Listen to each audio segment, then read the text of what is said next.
Welcome to Cambridge Forum, discussing Putting Together the Pieces, the Power of Narrative, with radio open source producer Mary McGrath, in conversation with award-winning storyteller Jo Radner. Good evening. My name is Mary McGrath. I'm the producer of OpenSource, which is a radio show and a podcast hosted by Chris Lydon. We have the good fortune to be back on the radio in Boston, back on WBUR, where Chris and I created a show 20 years ago called The Connection. OpenSource is a weekly show. We record it live on Thursday nights at 9 o'clock at WBUR, and it's rebroadcast on Sunday afternoons. I'm often asked if I'd prefer doing a daily show as we had in the past. And it's actually great to do a weekly program because we're out of the news cycle, and without a daily deadline, there's time to step back and reflect on the news, approach things a little bit differently, maybe to change the question or change the subject. And we have the time to do extra production, to work on things that might become part of a radio program, or we have time to produce separate web content. We're developing a really thoughtful online community around our work as we have in the past, which is incredibly gratifying. We also produce additional radio conversations each week as podcasts. Some are longer excerpts of segments that we air on the radio show. Some are one-on-one interviews with authors or musicians or people who are in town. Others are experimental projects, like one we call Reading Chekhov, which is a series we've been recording at Chris's house with actors and friends sitting around drinking wine and reading and discussing Chekhov stories.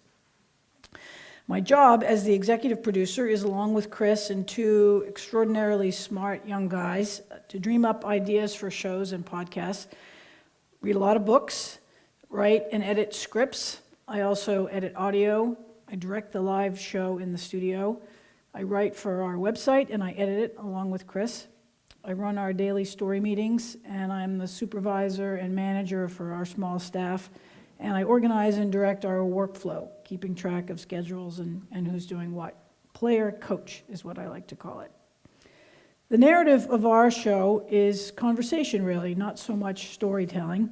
I think a lot of talk shows sound like a series of interviews or two-ways, which is what they're called in radio. And we're after something a little bit different. We try to have at least two guests in our studio, in addition to Chris, so we can try to create a conversational atmosphere, dinner party atmosphere, if you will. Recently, Chris and I asked Jap Connors, the well-known ad executive and general elder statesman around town, where he thought the public conversation around Boston had gone. And he said that it's not in the media anymore, that it's in the dinners that he goes to. Most of us, of course, don't get invited to the A-list dinners that Jack goes to, or the ones at the Harvard Faculty Club or elsewhere. But we'd all like to listen in on gatherings where smart people are talking and gossiping about ideas and politics and new books. So that's really the zone that we aim for. There was a television show in France in the 1970s and 80s called Apostrophe. That's a model, in a way, for what we're trying to do. It was wildly popular, as only a show in France devoted to books and literature could be. The format varied between one-on-one interviews with a single author and open discussion with 4 or 5 authors that everybody's heard of. We generally start with a thematic question that we ask during the week on our website. Sometimes we go over to Boston Common or into Harvard Square and collect Vox Pop, man or woman on the street interviews, or we collect them in an app on our site. And then we move the conversation over an hour by adding guests, production elements, and callers. The show is both local and not. I think it's important to embody place, where you're from, and showcase local sounds, voices, and accents, to acknowledge a shared language and experience in a community, but then to move beyond it. As we say, open source is a Boston conversation with global attitude. Chris and I share a giant hang-up, which is that Boston media doesn't reflect how incredibly interesting Boston is, stuffed as it is with colleges and universities, concert halls, 1 million students, hospitals, labs, research facilities, and startup companies. Barack Obama, who lived here while he was in law school, as did his wife, said it very well a year ago. He called Boston one of the world's great iconic cities, and said that our creative and intellectual diaspora excels in every field of human endeavor all over the world. I think we all know this living here, but it's not what we read about in the papers. And part of the problem is that the institutions where these people live and work are siloed and more or less walled off from us. But that's what we see is our job, to sort and sift through and find the great talkers and stories and create lively radio with them. There's endless hours of radio and podcasts to do with the teachers, writers, artists, musicians, and scientists who live here, and the younger people who study with them. And for any issue in the world, literally, you can find people here who know it cold. We learned early on, producing talk radio here in the 90s, the things that the digerati nowadays like to spout, that the audience knows way more than we do about nearly everything, that they want to be engaged in the conversation and not on the receiving end of a one-way dialogue, that they want to be part of a community that values their intelligence and their contribution. We had an early window on social media, and I think we were way ahead of the game, producing the show with an incredibly smart audience, if you will, and not for it. But there's things that are new and different several years on, too. First, I'm very conscious of the attention disorder we all live with now. The radio guru, Jay Allison, who's had a hand in creating everything great you've heard on public radio, including, most recently, The Moth, says we have to earn the attention of our listeners. Our content is competing with every other piece of content everywhere, all the time. And that's no small challenge. And Jay likes to remind us public radio folk of our mission, which is to create a more responsive, better informed citizenry.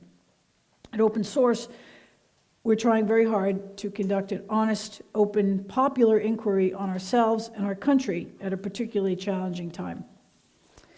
To earn an audience nowadays, to stand apart from the tsunami coming at us all day long, I'd add that you have to have an edge and a voice and a unique sensibility, a personality, if you will. We try to ask questions that others aren't asking, to defy conventional wisdom a bit, and to try to make the conversation inclusive and interactive. And we try not to forget that it's radio, which is about the human voice, in which you can hear so much authenticity and skepticism, experience, enthusiasm, passion, suffering. Both Chris and Jay Allison love to quote the great storyteller Studs Terkel, who used to say, he listened for the variety and range of human voices, expressing grievances or delight or whatever it might be, but something real. Vox humana, he called it. One of the questions Pat asked us to consider for this event is what satisfies us about our work and what we get out of it. I've always said that what I enjoy most is learning all the things and reading all the books I should have in college. Our work is like adult ed for a lifetime, and it's incredibly stimulating and real fun. I also enjoy working with young journalists who are much smarter than I am. In return for our teaching them a little bit about journalism, they teach Chris and me new ways to present news and information and ideas and new ways to connect with our audience. And we're able to offer them opportunities to experiment with video and multimedia, infographics, documentary-style storytelling, and with their own writing. We give them space, and we embrace their creativity and their talent, which, believe me, is a huge privilege. That's how you stay vital, and that's how you keep young people in the wider conversation. You provide a platform for them.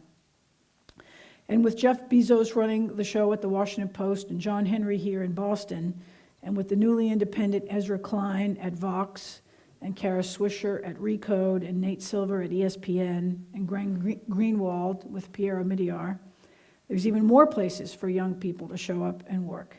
And in the podcast world, there's dozens of superb new shows finding new audiences and younger audiences online. We were in a bad spot there for a while, a few years ago, but things really feel like they're looking up in the world of journalism, and I'm very optimistic and excited about what's coming. Thank you very much. Good evening. Pat does ask big questions. She said, what does a storyteller do? Tonight I'm just talking about live narrative performance, not the metaphor of that filmmaker is a great storyteller, but live performance, and it's still a large question. What does a storyteller do? There are so many different kinds of stories, live stories. I hope that some of you have been to the story slams that Mass Mouth has been presenting in Cambridge and Somerville. So you know the 5-minute personal story that's a competitive work of art. And then we go all the way to epic, the stories that form the charter for nations, and then folk tales, which we have maintained for centuries because they give us a buffered way of talking about the dilemmas of human life. And then personal stories, which are well crafted, can bring out the personal stories and the meanings of the stories that the members of an audience carry. And then the historical stories that are our foundation for where we stand now. Many of us as storytellers work in several different parts of that range, but tonight the focus is putting together the pieces, the process of creating new, meaningful stories from a pool of diverse materials. The example I'm going to work with is just one story that I have made called Burnt into Memory. It's a big story about a destructive fire in 1947 that wiped out most of the small town of Brownfield in western Maine. And 11 years ago, when I was trying to help a third grade class learn to conduct interviews, one-on-ones, I went into the Brownfield Historical Society because they wanted to work on what everyone calls the fire in Brownfield. And I found a lot of materials, but no voices. That huge story was unspoken, and no one had done any oral history. So I found myself volunteering to interview people who had experienced the fire, and I did so for about a year. And during those interviews, the idea of the story emerged. People wanted their story told. They did not want to tell it. It was a tough story. So I began this project in service to a particular small community, but in the process of its development, it evolved into something that seems to be much bigger. And that often happens. The process of going from interviewing to a story took, well, more than 2 years. And the metaphor for the process that I use and many storytellers use as they're putting together this kind of story is mosaic making. Terry Tempest Williams quotes a famous mosaic artisan who says, "Part of the nature of man is to recompose a unity that has been broken. In mosaic, I recreate an order out of shards." So what I had as I went into this story project, and this is absolutely typical of such projects, were shards. Bits and pieces, fragments of the whole picture. I reached out for as many different kinds of materials as I could find: voices, anecdotes, images, photos, newspaper articles, diaries, letters, places. It's important, if you can, to walk the places about which you're going to be telling. Our imaginations are anchored in place, and I think Mary alluded to that too in talking about creating Boston for radio. You have to tell the story so that your audience can see the place. When I say Brownfield was a small town nestled in the valley between Frost Mountain and the Burnt Meadow Mountains. And then later in the story, I can talk about a 5th grader looking out of her school classroom window and seeing the fire burst over Frost Mountain, and it looked like a dragon. You can see it because I've put it there. One of the glories and the difficulties of being a performing storyteller is that I have to be author and narrator and all the characters and also the props and also the set. And right now we're just talking about the author stage of that. So you look through that heap of shards, those little tesserae, the mosaic pieces, and you pick out the shiny pieces, the most vivid images and the bits. It's a very personal and quirky process at the start. Bits like the photo of Brownfield after the fire, looking like a huge graveyard with stark, scorched chimneys standing like tombstones. Or what Bob Tibbetts said to me. He said he was driving his truck with a load of furniture he was saving for a family, and he was going up the road to safety, and he said it was like driving through the town dump. There was divans and beds and chairs and tables all scattered out there, because in 1947, most households didn't own a vehicle. So people threw their furniture and their families into vehicles to escape the fire, and if they drove past their neighbors walking, they put the furniture out and took the neighbors in. Or what a young girl who was teaching school in a town near Brownfield heard. Her parents lived in Brownfield, and after school on that Thursday, she went over to the telephone company to call and see if her parents were all right, and the operator said to her, "I'm sorry, there's nothing left in Brownfield to call." Right, exactly. So I have all these dozens of these pieces, and I look at them and I say, what do they have in common? Are there clusters? Do they suggest themes or ideas? Do I need more research? And hunting for the clues to the design, to the arc, is not a linear or tidy process. At a certain point, magic happens, and you have a shape. That's all I can say about it in technical terms. J. O'Callaghan, a wonderful storyteller, nailed it. He said, creativity seems to be a combination of hard work and an openness to grace. But as I work with the shape that the story will take, I also think about the eventual audience. A story has to keep its audiences safe, and I mean emotionally safe, because storytelling is very personal. I look at you and I give you a story and you look at me. It's much safer to be on stage in a theater and much cooler to be in a movie, but storytelling directly to an audience is a gift and a very intimate one. And audiences can't sustain for very long tragedy or trauma, grief. They need to breathe, they need to get some balance, a little bit of reflection. You have to have humor, even if it's a sad story. I couldn't find a way to tell the Brownfield story until I found those restful places. One of them, when everybody was trying to save their household goods and their animals, because it was a farming community, Bob Tibbetts told me about him and his assistant trying to save the chickens from a chicken house, breaking out the windows and bailing out chickens and breaking out the windows and bailing out chickens until they realized that they'd throw a hen out, she'd come out behind them, so it was like this, and they'd go right back in. They were bailing the ocean. Or the story of old Mabel Stone, who was a retired school teacher who refused to leave when her neighbors came in a car to take her to safety because they couldn't fit her beloved little wire-haired dog Woofy into the car.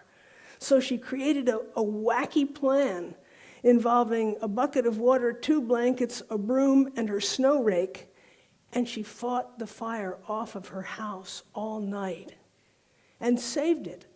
And when I interviewed her great-nephew, he said, no one will ever understand how she could have stood it all that dark night with the fire all around her. I think she was too stubborn to burn. That's the kind of rest you need. You need all these irregular shapes and textures of pieces to make the mosaic work. And your story serves different audiences, the insiders and the outsiders. And I feel it's very important for me to take a story draft back to its community before you go public. It's very risky, but your story is representing that community, and you meet with all kinds of responses, gratitude, resentment, delight, corrections, discomfort, sometimes all of those from the same person. And you have to be open to all of the responses. You have to adjust when you can and still make an artistically viable story. Because you and the community are collaborators. They've trusted you. The project belongs to all of you. Now, those are the insider audiences, but sometimes it's only when I take a story way beyond its home territory that I learn what it can mean to the outsider audience. A few years ago, I was invited to tell Burnt into Memory in Boise, Idaho, which had recently had some huge, famous wildfires. And I wondered about it, and after I told it in the Q&A, I turned to the audience and I said, this is a story about long ago, faraway people fighting fires with shovels and hoses. Does it make any sense to tell it outside of New England or maybe even Maine? And they nodded. And one man stood up and he said, yes, we need to hear this story. We have technology, we have helicopters, but we don't have neighbors. It made my hair stand on end. So the other small question that Pat has asked us to think about is, how has this work changed my life? I'd like to think it has. I recently had shoulder surgery for a rotator cuff, and I've been doing the physical therapy that is painful but promising. And I'd like to think about the process of making a story as a kind of PT for the soul. I'm constantly trying to be honest. I'm looking for integrity in myself. I'm looking for the place where the story expresses my heart's truth. And then I'm stepping out of that cozy, solipsistic, padded cell and looking for how the story might be expressing truth for an audience. You have to be very vulnerable when you're developing a story. You're always in a living relationship with the story and a listener. There are not very many divas in professional storytelling. So I'd like to think that story making and storytelling have at least sometimes helped me to access my better self, that constantly mediating between my heart and my audience has made me a better listener, and listening in so many ways is the crucial root skill. We live in a time when listening to each other's voices is less and less common. I'm very grateful that my work in storytelling and Mary's work in radio helps keep that gift alive. Thank you. Mary, there are so many interesting things that I'd like to hear about and compare in our various producing lives. There's one phrase you used, if I heard it right, that I'd love to have you tell us a little bit more about to start off. You say that you often feel that you're a kind of player coach. Was that the phrase? Yeah. Tell us what it's like to be a player coach. Well, it means that I'm on the field and off the field, I guess. I'm a sort of athlete by tendency and interest, and so I think of it as just a way to be most kind of actively involved with the staff, with the people who are putting the show on, Chris, and all the outside people that you interact with, the studio, your audience, web community.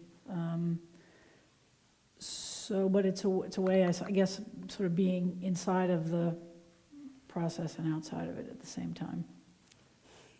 A liminal. I think that's for their sound, gentlemen. So can you give me an example of a kind of coaching that you do?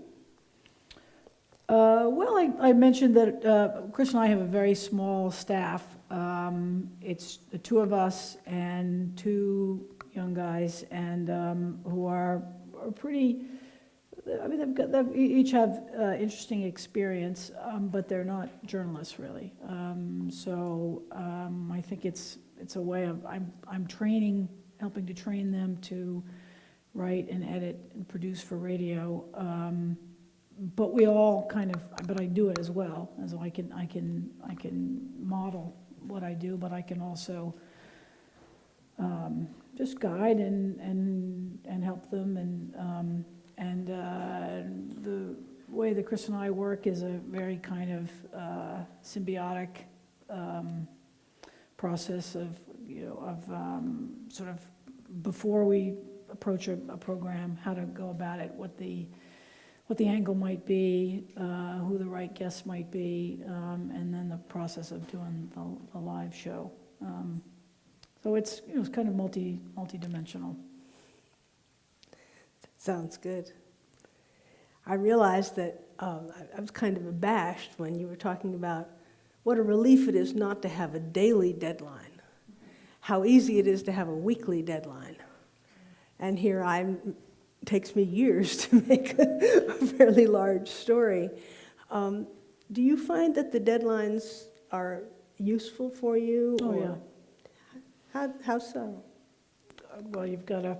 I think every journalist works off of a deadline, and I don't think the work would get done in nearly as well otherwise.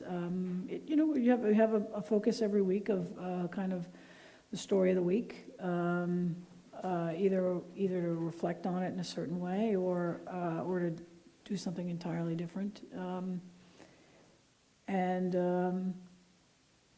I think it gives a focus to your day and your week and your month and your you're in sort of 24 hours at the same time. Mm-hmm.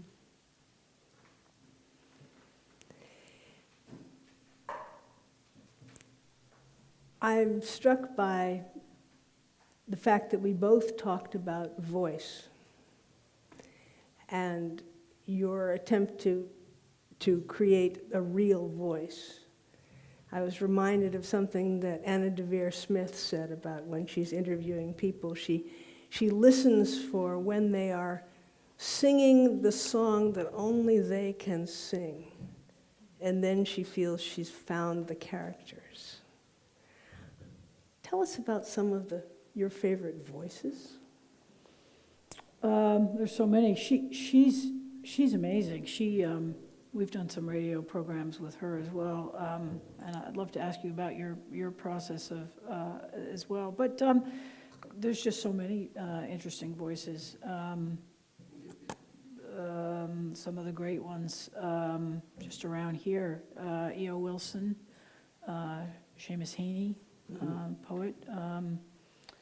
There's so many artists, writers, musicians. Yo-Yo Ma. And each of them bring their personality to a conversation. Chris has an interesting voice. I think he sounds curious and engaged, and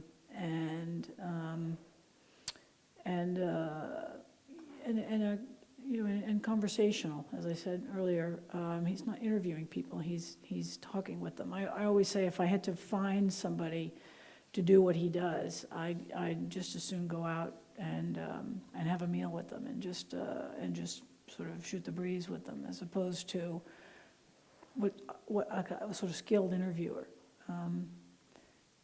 which might be a little bit different than you approach it. But may I ask you, Please. Is it always a nonfiction story that you're trying to tell, and do you approach it the way Anna DeVere Smith does by interviewing people and then bringing your own voice to tell a story with other characters? I wouldn't in a million years compare myself to Anna DeVere Smith, although it would be my dream to be able to. But I think storytellers, there are quite a few storytellers who do this kind of process that involves interviewing and putting together these large stories. Some of the ones in Massachusetts that you're probably familiar with, and probably the audience as well, be Judith Black, J. O'Callahan, Diane Edgecombe, others like that, who sometimes they do things that I don't tend to do and create fictional characters in a story that is historical or contemporary, nonfiction, basically. A fictional character who will embody a lot of the ideas and the themes that they are most interested in bringing out. I tend more to try and reflect the different voices of the characters that I've interviewed and try to put together a scheme that way. But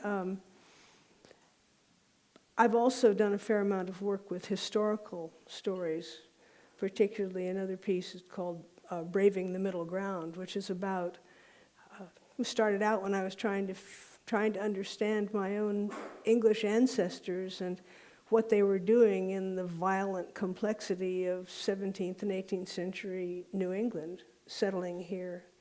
And there aren't very many people from the 17th and 18th century still to interview. So the shards were different in that case, and the voices had to be developed in different ways. So in some sense, that's fictional. Do you ever make up your own stories? Yes, I do. Sometimes they're riffs on folk tales. Sometimes they're a blend. One kind of story that is often a useful component in a complicated story is a folk tale or a traditional story that can lift the flawed human material that you're dealing with into a plane that's relevant to a community. So, for instance, I tell a story about my father, but through it I weave the story of As Meat Loves Salt, which is the basic story that starts King Lear, where the father has 3 daughters and says, "How much do you love me?" and so on. It's not that my life is a parallel with Cordelia's, but not in any way, or that my father was like Lear, but that there are enough sort of ways that stories bounce off each other that you can lift a personal story into a larger relevance by tying it to something else. So yeah, I use all kinds of materials. And I was asking you earlier, there's so many great storytellers on the radio and who are podcasting their work. Do you have any favorites? Do you listen to any of the variety that's out there? I listen to as many storytellers as I can. Certainly the ones that I named, Judith Black, J. O'Callaghan, Diane Edgecombe. We trade each other our CDs and listen to each other and go along and give feedback a lot.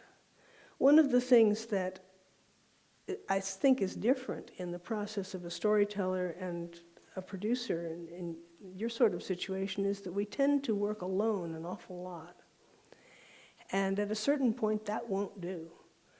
You can't produce something finally without getting feedback and coaching and so on. So I find it very useful to make a small group of perceptive colleagues to get together with from time to time and work on material.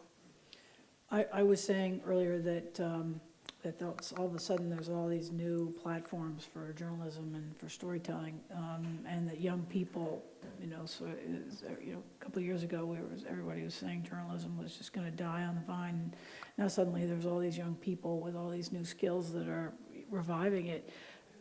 Do you find that's true with storytelling? Are there, because of shows like This American Life and The Moth, and do you find that you run into young people who want to do storytelling in a particular kind of way and want to learn from you and some other your colleagues? Absolutely, and some of them are in this room. I think that the story slam tradition over the last couple of years in Boston has made a big difference. It's certainly brought a lot of younger people into interest in storytelling. It's also had a good influence on people who've been storytelling for quite a while and then are challenged to produce a 5-minute story. So you have to do a lot of weeding and a lot of examining of what's important if you have that kind of challenge. I think storytelling is an important thing for different ages, and I've coached storytellers from this size on up, and different things are achieved. It doesn't bother me greatly that many storytellers are older. I remember when I was a freshman, I happened to tune in to Raphael Demos's last year of teaching classical philosophy. And one day he looked out at us in Sanders Theater and he said, "A mathematician, if he is over 30 years old, he should be shot." a philosopher, if he is under 30 years old, he should be shot. And I kind of think that storytelling is one of those things that does not fade with age, that builds as life experience builds. And so it's nice to see the different characteristics at different ages. And it certainly is good to see a lot of younger people coming into it.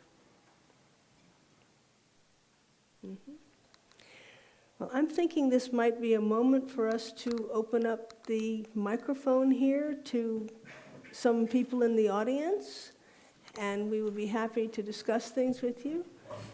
As Pat said, please come to the microphone so that you'll be part of the audible record of our evening. I have a question, please, on story slams. Could you give us some advice for amateur storytellers, perhaps at a slam, on good technique with specific examples for how to turn a good story into a great story? I will say that I could give you many tips, but I want to mention that Andrea Lovett of Massmouth also teaches periodically a marvelous little workshop on how to tell a kick-butt 5-minute story, and I would recommend that to you.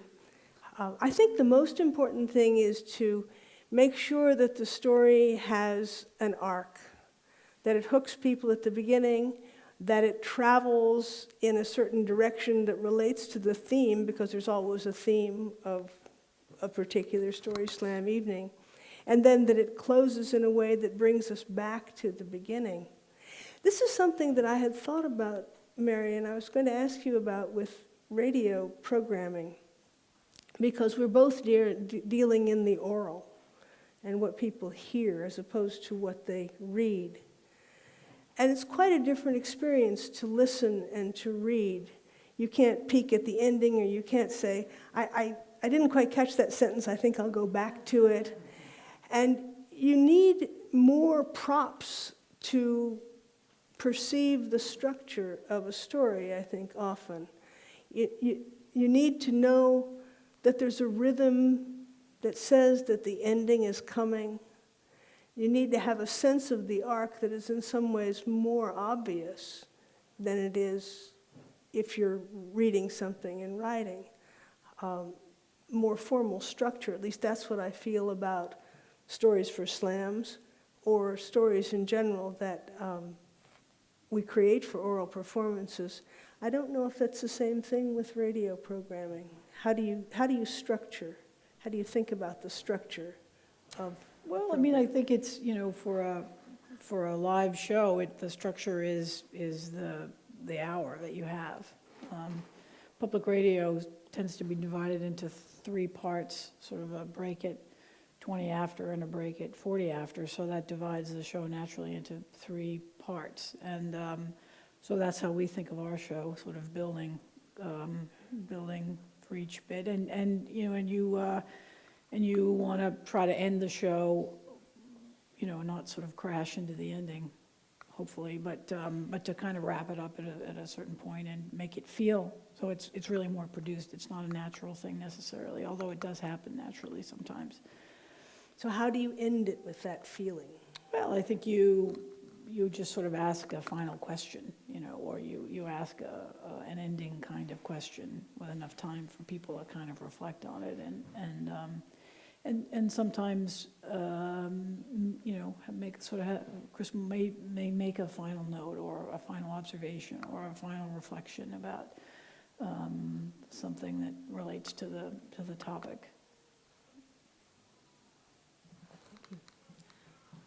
I'd like to follow up on that very topic, Mary, and ask you, since you have produced narratives for not only radio, but also television and podcasts, social media, how does the medium change what you do? How does the medium affect the kind of structure, the kind of story, the kind of narrative you're creating? How is it different for radio than podcast? Well, I think podcasts are more informal. They're not as, for us anyway, they're not as produced. They don't need a a lot of production elements. It's generally just a conversation with two people, and it can just be more informal. It's edited usually, so it can be shorter, not as long, although some can go on. But I would say it's the informality of it rather than the produced nature of it.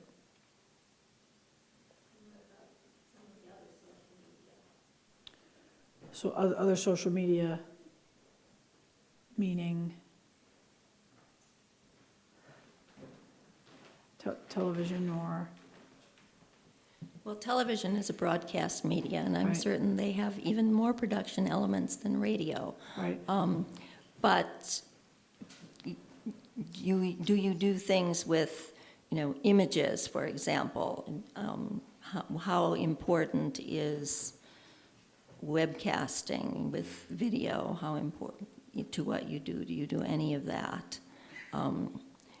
When you talk about radio production elements as opposed to editing, could you sort of unpack that a little for us?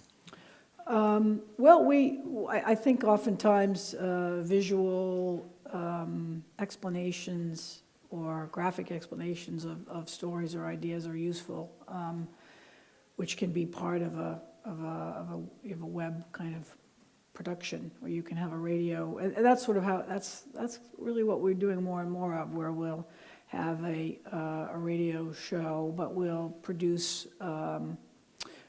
We're doing a show this week with Elaine Scarry, who's written a book about nuclear weapons, and most of the hour will be a conversation with her and Chris and one other guest who will be in the studio. And she has a very elaborate, fascinating kind of construct about how to think about nuclear weapons, using things like the social contract and the Second Amendment and the consent of the governed. And she has this really, I think it's going to take her a while to kind of unfold her argument about how to empower citizens to kind of regain the power that she says is contained in a thermonuclear monopoly, meaning one person who's on the other end of a nuclear button.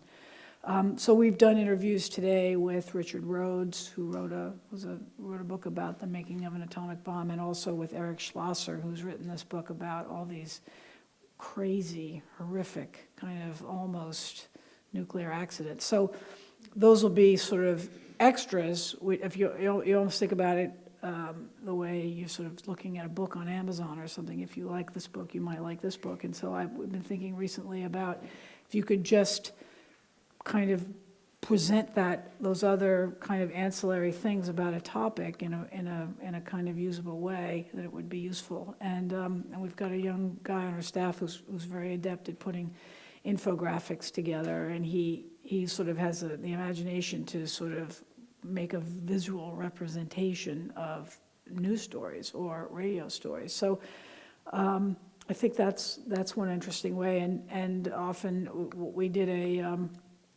a show about the author David Foster Wallace's time when he spent here living in Boston, and we did a tour with a Boston College professor who took us to all the places where David Foster Wallace had lived and where he'd written and where his sort of fictional tennis academy was, and Infinite Jest and other things. And so we did this kind of audio tour of David Foster Wallace's Boston, and then aired a portion of it on the show, and then a longer version of it.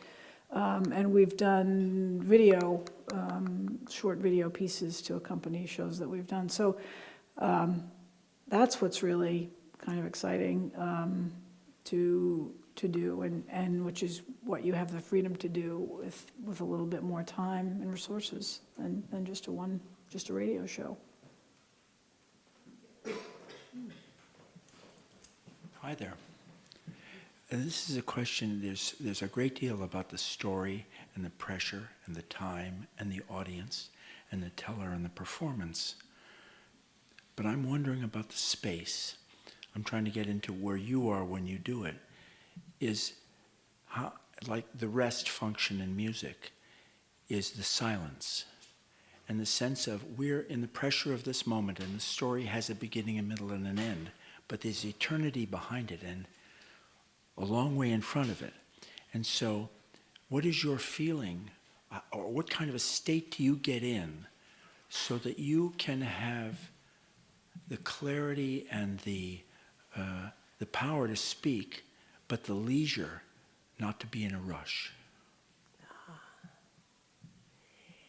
That takes a good deal of experience. And it's a very interesting question. Because in telling a complicated story, well, in telling almost any story, you are at different moments in different relationship both to the story and to the audience. And you're never unaware of the audience and who is there and what they're doing and how they're responding will change what you, the teller, do. I was just at the Toronto Storytelling Festival this past weekend, and one of my jobs in it was in a session that was folk tales for families. So I came in loaded for families, thinking about that, and there were 3 children and about 70 adults. So my presentation could not ignore that fact. And instead of simply telling a tale, I worked around the tale and talked about the collecting of it and what it meant and so on. And then as I was telling it, parts of it I would direct to the children and parts to the adults. And I was aware of the different kinds of pacing that was making me do. But in any story, there's a difference between when I'm the narrator and I'm looking right at you and I'm telling you what's happening, and when I'm in the moment, in the character, behind the fourth wall, if you think of those terms, when I'm actually speaking as a character. And it would be quite disconcerting if I were looking at you at that point, or when I'm seeing Frost Mountain, or I'm seeing the fire. So I have to negotiate that fourth wall and go back and forth. And also there are moments when an audience simply needs more time.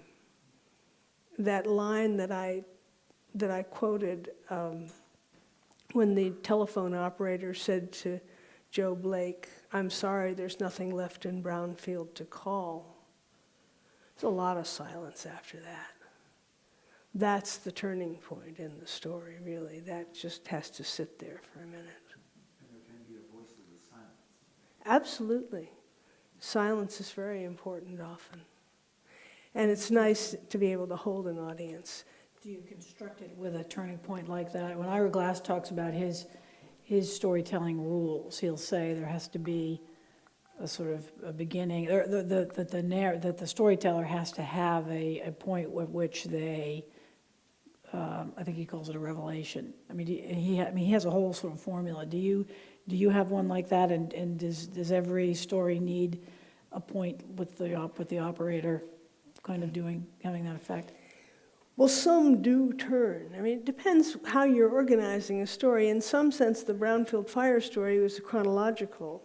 It starts from a moment when a 16-year-old is coming home from school, and he hasn't even bothered to take his hunting rifle to school that day, even though it would have been the first day of hunting season, and normally, times have changed, he would have taken his rifle to school with him and left it in the cloakroom so he could get out for right after school and do a little hunting before he had to go home and do his chores, but he doesn't bother because the state of Maine has postponed the hunting season because the woods are so dry. So it starts there, and then it moves through the fire. But then after that, and after that moment when the operator says that to Joe Blake, we have the recovery from the fire and people returning and the community pulling together. So yes, but there's a very long realization and then just a pause to honor the fact that the fire has destroyed the town. Yeah, I think there's always a turning point. Not always a somber one like that. Mm. And sometimes it comes quite late. Sometimes a story can be all exposition and then sudden, as long as it's exciting, and then it can blow up in the last minute. Interesting question. I have a question actually to follow up on that. Some of my favorite stories, nothing happens. They're not dramatic. There's not one moment where you say, oh, revelation or anything. And so I'm wondering, when you talk about the arc, how would you, for example, take a look at any Garrison Keillor story in Lake Wobegon and analyze that? I mean, I know to me it transports me into the moment and into the characters, but what's the structure and what's his formula? His formula depends very heavily on ending with, and that's the news from Lake Wobegon where all the children, that's how you know it's the end. And sometimes those stories do have a kind of an arc and return at the end to someone who has set up a kind of problem at the beginning, and sometimes they don't, because his great gift is that quiet, folksy reproduction of daily life that is just enough different from how you and I live to be interesting, I would say. So his stories sometimes have that structure and sometimes don't, I would say.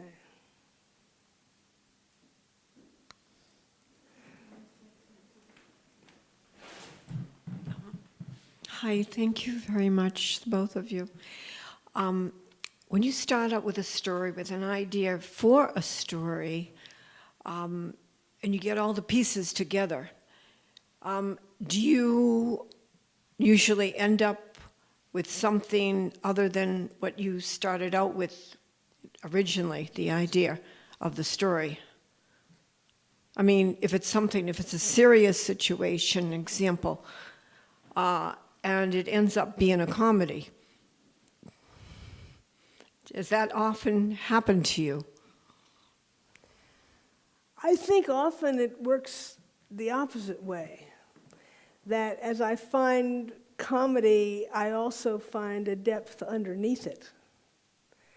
But I don't feel that there are any huge surprises by the time I've gathered the material.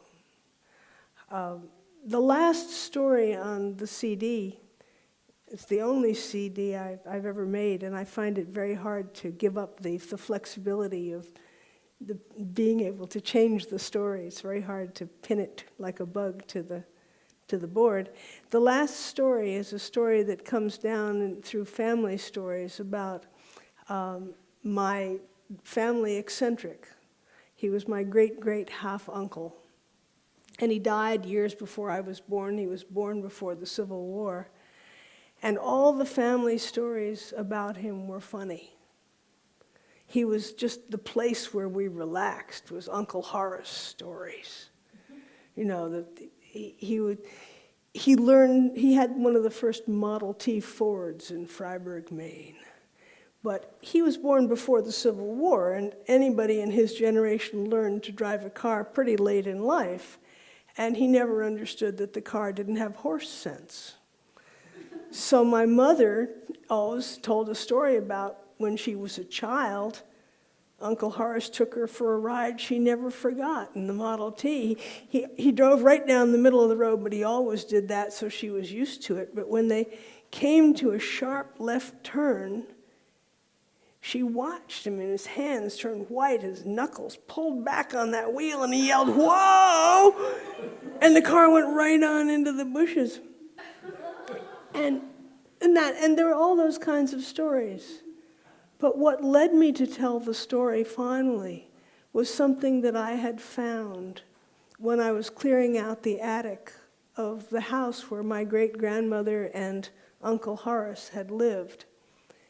I found something that told me that every single one of his different eccentricities was accounted for by a terrible tragedy in his childhood. And I don't reveal that until the end of the story. And it comes as a kind of a shock, but it's also one of those things that's been prepared for. What is it? Come on. Come on. Can you give us a hint? Oh, shucks. Well, it really was a terrible thing. He was a man who never threw anything away. He was, which is hard to have a reputation for in Maine because we're all pack rats. But he had the reputation, and his house was full of things that he couldn't throw away. But I found in the attic the only thing from his childhood that he had saved when I had to empty the house, and it was a little cotton pouch. And it had in it a little flat, round cardboard box, like the kind that typewriter ribbons used to come in 100 years ago. And inside that, there were a few things. There was a lock of hair. It was adult hair. It wasn't in good condition. It was reddish brown and had split ends, broken ends, tied together with a dirty little piece of string. And underneath it, there was a funny little sewed-together book made from inch square pieces of paper with pencil drawings of the kind that an adult might make to amuse a child, even though the adult was not an artist. You know, there was a shoe and a tree and a house and that kind of thing, and then kind of vague scribblings that a little child would make. And then there was an inventory of the box. It said, pouch belonged, or bag belonged to, bag made by Abby Adams. Book belonged to Henry Adams. Bag made by Abby Adams, wife of Jilson Adams. And that was quite something, because Abby Adams was Uncle Horace's mother. And in all of that house, full of things that Horace could not throw away, I had seen her name only once. And it was in a photo album under the space for a photograph that had been removed. I knew nothing about her. And then, as I end the story, I say that the last thing in the box told me more than I wanted to know. It was a little torn clipping from an old newspaper, mostly intact. And it had the headline, "A Sad Case of Mania." It said, on Tuesday, the 13th inst., the wife of Jilson Adams of Denmark, Maine, drowned herself and 2 children in Moose Pond in that town. A 3rd child, about 8 years of age, managed to elude her efforts, and by this means its life was saved. The 3rd child was Horace, and his mother had tried to drown him and had drowned his brothers. And it ties back into a lot of other things in the story, so that it kind of undercuts the whole thing, but it also shows a remarkable courage in his life. That when you're creating a story, it takes on a life of its own. After a while, it just takes on a life of its own. While you're creating it, it's taking on its own life. It becomes something other than what you thought. It becomes something other than what I thought. Not really. Not really. It can be adjusted. The question was, does the story take on a life of its own as it's being created? Sometimes I wish it did. It's a lot of work. But I don't know if that happens. It may happen more when you're dealing with other people and you're interviewing people. Are there instances where you thought a program was going to go in one direction and it changed on you? Sure, just the way conversations do, or... Can you think of any time that really surprised you? I think it happens all the time. I mean, it's live radio, and so people, you sort of plan for what people are going to say and how to sort of move a show through an hour. But if people say unusual things, or a caller calls and takes it in a different direction, You just kind of roll with it. That's the fun of it. Yeah, there are very different improvisational demands, I think, in Yeah. the two media.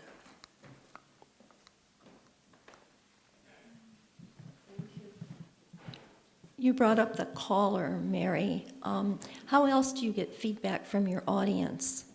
Joe gets it by being the narrator and looking at them, but how in radio do you get feedback?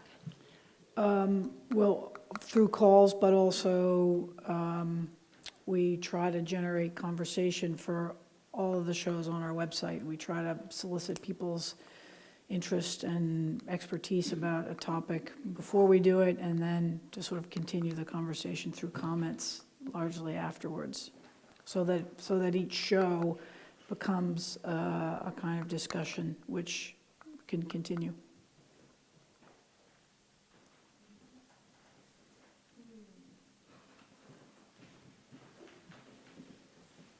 Thank you. I think this is more for you, Joe. So I do a little writing. I don't do oral storytelling, which is why I'm nervous standing at this microphone right now.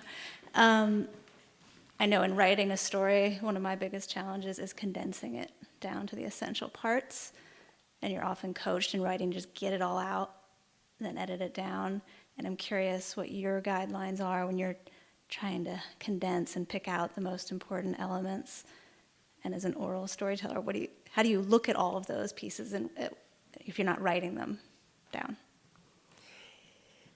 It's very difficult, whether you write or not, and some storytellers do write their material before they perform it. I don't, but that's just a matter of personal taste. I think that in writing or in storytelling, clarity and spareness are very closely related. And it's a terrible thing. Storytellers talk about, when they're developing stories, killing their little darlings. Some of those beautiful pieces that you want to put in the mosaic, you love all the blue pieces. They're terrific, but if there's too much blue, then you won't see the green, you won't see the pattern that's coming in the red, and so on. So it really is a process of weeding, and the limits are usually time. You may need a half an hour story or an hour. If you're really lucky, an hour and a half gives you a lot of leisure, but you have a great deal more material than that. So you work on it and you weed it and you get it down to a place, well, maybe you've only got 3 hours of material now. And then you begin to take it to various audiences, take it to friends, take it to to people you know listen for different things and get their feedback. But that final weeding process is very, very important.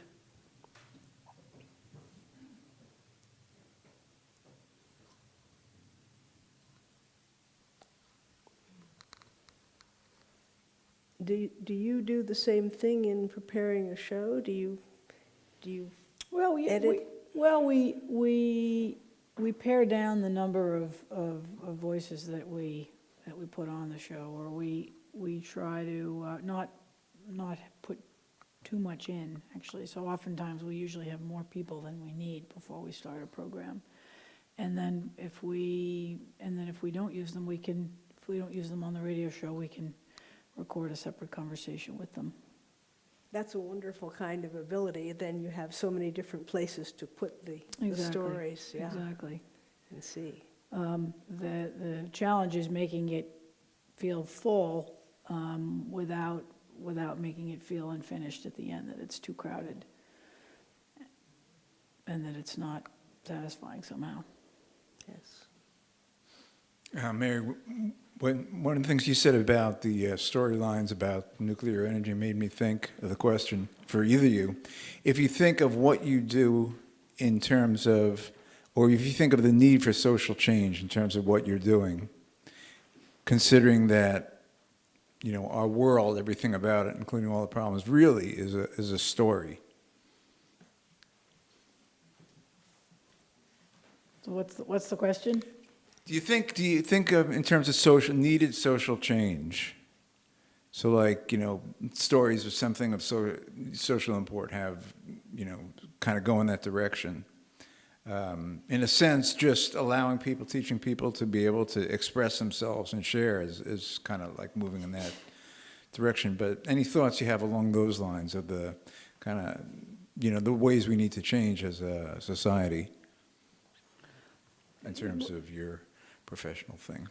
Well, I think in terms of the news, and you're right, there's a lot of problems, and there's a lot of need for a lot of change, and I think the stories develop from what's happening in the news, and so in radio, what you're looking for is people who can give voice to the problems, and so they tend to be authors and writers and journalists. Politicians, although I don't think they're honest, or I don't think they're the best radio necessarily, because they're diplomatic and they don't tell you exactly what's really happening. So yeah, I think everything that's happening is a story. Just the way the news is a story. A story, about one large thing or lots of little things. It's all stories. Now, I would say that storytelling is one of the most important tools for social change. I have a bumper sticker on my car that says, "The shortest distance between two people is a story." And I think that's true. When we listen to other people's stories, we know them in a way that defeats the stereotypical impressions that we have. And as I said at the end of the statement I made at the beginning, I think listening is one of the crucial tools that is very challenged now. Something that we both work at in our media is giving people a challenge to listen, truly to listen to who other people are. And I think that's where it happens. Jo, I think I heard mentioned in the introduction that one of the awards that you received was named in honor of Brother Blue, who used to be a resident of Harvard Square in Cambridge. And in fact, I remember when he used to come here to the Cambridge Forum and stand up and ask one of his sort of improvised questions in the form of a story. He was very inspired by the bebop jazz musicians of his era, and Thelonious Monk and John Coltrane and so forth. And he always had wonderful but indecipherable questions. But I wondered if you drew any inspiration from his form of storytelling, but also more generally, there are just so many stories out there now with so many forms of media, and they range in length from tweets to short stories that are published in books. And they get repeated endlessly by all the different forms of media out there. So we're saturated with stories, and sometimes they're just told over and over. So where are the stories that haven't been told, and perhaps what are a few of them? Well, that's several questions. To begin with, Brother Blue is a challenge and an inspiration to every storyteller I know in the region and every storyteller in the world who knew him. And I would like to honor and acknowledge the fact that Ruth Hill is here with us tonight. Thank you for coming to this program.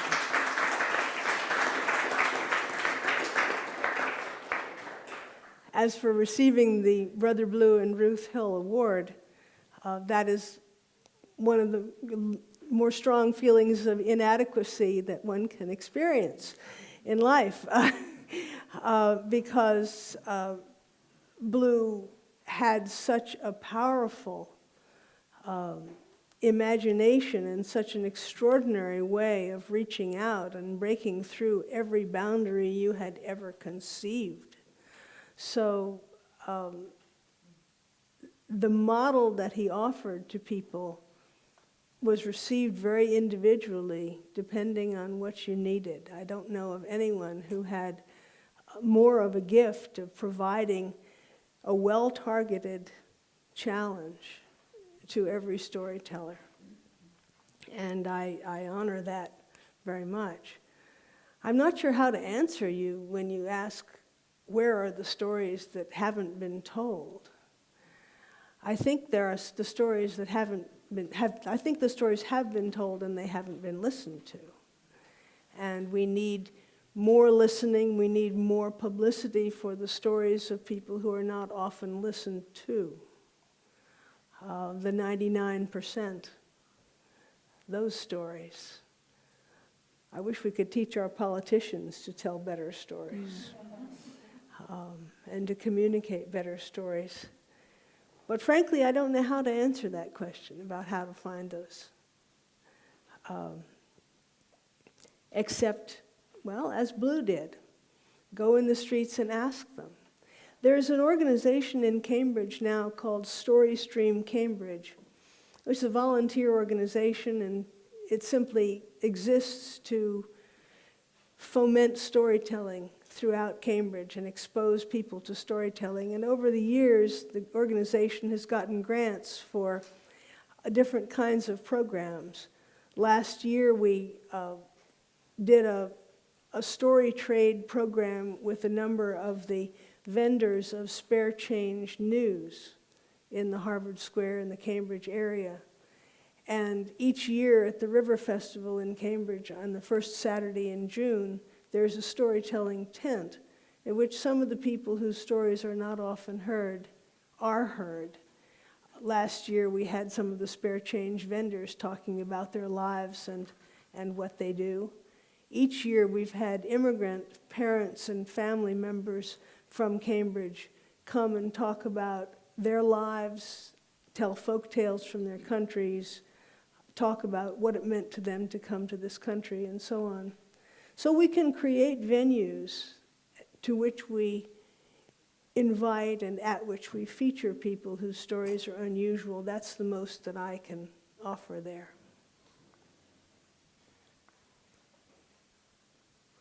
Thank you.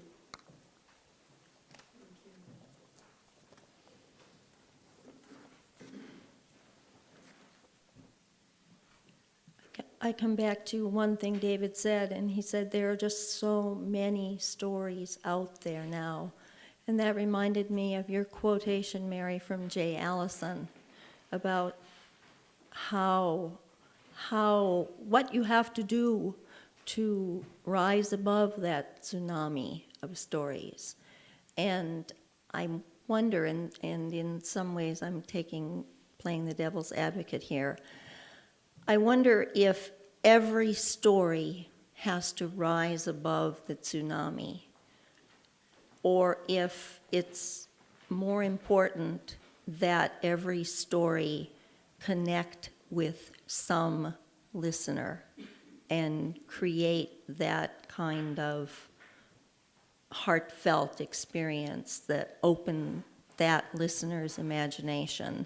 And it doesn't matter if it rises above and reaches hundreds of thousands of listeners. What do you what do you think, both of you? Well, you're right. I mean, the blessing of all the stories that are out there is that people can find one that they connect with. But if you want to get back to the social change argument, or to having an honest discussion about what's happening in the world, and I think sometimes you need to have voices and listen to voices who are telling stories that can kind of rise above the conventional wisdom or the sort of din of you know, and what's entertaining us to death. And it's hard to, I think it's hard to present serious journalism in a way that you can really kind of get people to listen for a long time or inspire them to think differently. So in that sense, it does have to rise above the noise, but there's enough noise out there that everybody can tune into it, what turns them on, I guess. I'm struck by how much of a difference in scale there is between what I do face-to-face with a small group and what you do sending out to millions over the airwaves. And I hope think it's there's millions. Well, of course. It's millions. They all listen to public radio, don't they? Radio, of course. But I think there's a place for both. And the presentation is more demanding for you in some ways, in grasping that, because once a storyteller is with a small group and there is that sense of a small community listening together. It's a very different dynamic, and the presentation is different. And there's chemistry between the people in the audience, whereas when I'm listening to radio very often, I'm in my car and I'm thinking to myself. So it's as if you're speaking directly to me, as opposed to a group thing. So I think we have very different kinds of scales, but they all work towards that presenting moments where thoughtful listening can happen.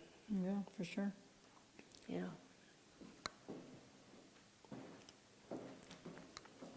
I have a question. I think it's more for Jo than for Mary. Good. I think.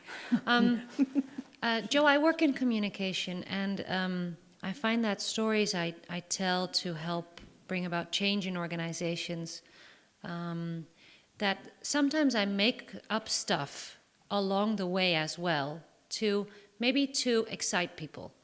How legitimate is that, do you feel? Give me an example. Tell me some stuff you've made up. Well, I can't really name anything concrete, but let's say that I make small things a little bit bigger than they really are. So it's a matter of coloring rather than absolute substitution or something like that. You could say that, yes. Well, you're an artist then. I think that makes sense. I mean, from what you're describing, certainly part of what we do when we create stories is we make juxtapositions to create emphasis. We select words that will give more or less emphasis. I'm struck often when I teach people about oral history, and I talk with them about collecting stories and about how different people will tell different stories about the same event, as anyone knows who's ever had a fender bender, that there is no true original story for any event. There's only what one speaker tells to another speaker based on the experience of the one speaker and what that speaker projects onto the other person in terms of understanding and interest and investment in the issue and so on. So it seems to me that what you're doing is probably not even venal. That it seems that it's probably a matter of creating the story based on true materials for a truth that you see. I have a storyteller friend who says that you never want to let the facts get in the way of truth. I wouldn't go quite that far. The famous line from the John Ford Western when Jimmy Stewart is playing the editor of a newspaper says, "When legend becomes fact, print the legend." And it's true that legends often set up facts very well, too. I think we're out of time, so we probably should not have any more stories. Is that right, Pat? So, thank you, Mary McGrath, and thank you, Jo Radner.